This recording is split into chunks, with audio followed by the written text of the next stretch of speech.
আসসালামু আলাইকুম। সুমনিস blog page থেকে সুমনি বলছি। এই মুহূর্তে যারা আমার ভিডিওটি দেখছেন আশা করি আল্লাহর রহমতে সবাই ভালো আছেন। আমরাও আলহামদুলিল্লাহ ভালো আছি। আজকে আমি আমার বাসার পেছন সাইডে চলে এসেছি যেটা কিনা আপনাদের সাথে কখনো শেয়ার করা হয়নি। আর আমি এই সাইডে খুব কমই আসি। আর আপনারা নিশ্চয়ই জানেন যে আমার বাসার চারপাশটা একটু খোলামেলা। তো প্রকৃতির সাথেই আমি মিশতে খুব ভালোবাসি। আর এই রুমটা খুব কমই দেখানো হয়। এই রুমটায় আমার আম্মা আসেন যখন বেড়াতে বাসায় তখন আম্মা এই রুমে থাকেন। বলতে গেলে এটা আমার আম্মার রুম। আসলে এটা ড্রয়িং রুমও বলা যায় না কারণ ড্রয়িং রুম ওই পাশে আছে। এই রুমটা আমার খুব পছন্দ তাই এই রুমেই আম্মা বেশিরভাগ সময় থাকেন। আম্মা এখন এই মুহূর্তে ঢাকায় আছেন। তো আমিও একটু গুছগাছ করছি কারণ আমিও ঢাকায় যাব। অনেকদিন যাওয়া হয় না। প্রায় ৯ মাস হয়ে গেছে আমি এখানে আছি। মানে কোথাও যাওয়া হয় না আরকি ৯ মাস ধরে। এই যে এসেছি এখানে। আসলে ছেলেমেয়ের পরীক্ষা, স্কুল এগুলো নিয়ে একবার শুরু হয়ে গেলে আর কোথাও যাওয়া খুব একটা আমার হয় না। তো এখন গুছিয়ে নিচ্ছি। আর খুব এলোমেলো অবস্থা। আম্মার রুমের ১২টা বেজে গেছে।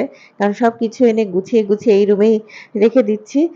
গোছানো হচ্ছে আর একটা করে এখানে ক্লোজ করছি আরকি। ব্যাগ লাগেজ যা আছে। তো একটু পরে আমরা রওনা হব। এখন সকাল টাইমে আমাদের যেতে হবে।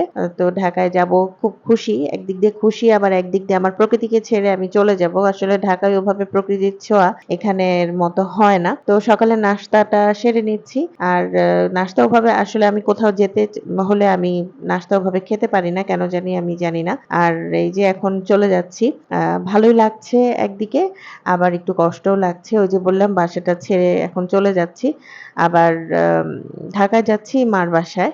মার বাসায় বলতে আমারও বাসা কারণ আমি ওখানেই বড় হয়েছি। তো আস্তে এই যে চলে যাচ্ছি। আমার কেমন যেন লাগছে। অনেকদিন পর আসলে যাচ্ছি তো। তো একটু ভালোও লাগছে আবার কেমন যেন আমি বোঝাতে পারব না আসলে ফিলিংসটা।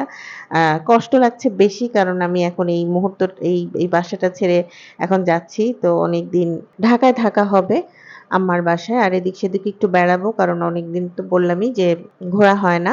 এই যে ঢুকেছি এই বাসায় আসলে সংসার জীবনে ঢোকা হলে আমার খুব একটা বের হওয়া বা বের হতে ইচ্ছা করে না। আমার কেন জানি নিজের বাসায় খুব মানে কমফোর্টেবল ফিল করি আমি। জানি না এটা সবার মধ্যে হয় কিনা। আমার খুব ভালো লাগে আর আমি একটু ঘরকুনের স্বভাবের মেয়ে। তো এই যে আমি চলে এসেছি বলতে ঢাকায়। আম খুব এক্সাইটেড আমি। আর বাচ্চারাও খুব মানে আনন্দে আছে যে নানু বাড়ি যাবে। দাদু বাড়িও যাবে। নানু বাড়ি, দাদু বাড়ি কাছাকাছি খুব একটা দূরে না। আর এই মুহূর্তে চলে এসেছি। আর সবাই ওই পাশে ওই রুমে রেস্ট নিচ্ছে সবার সাথে দেখা করে। তো এখানে আমি এখন একটু পর নাস্তা করব।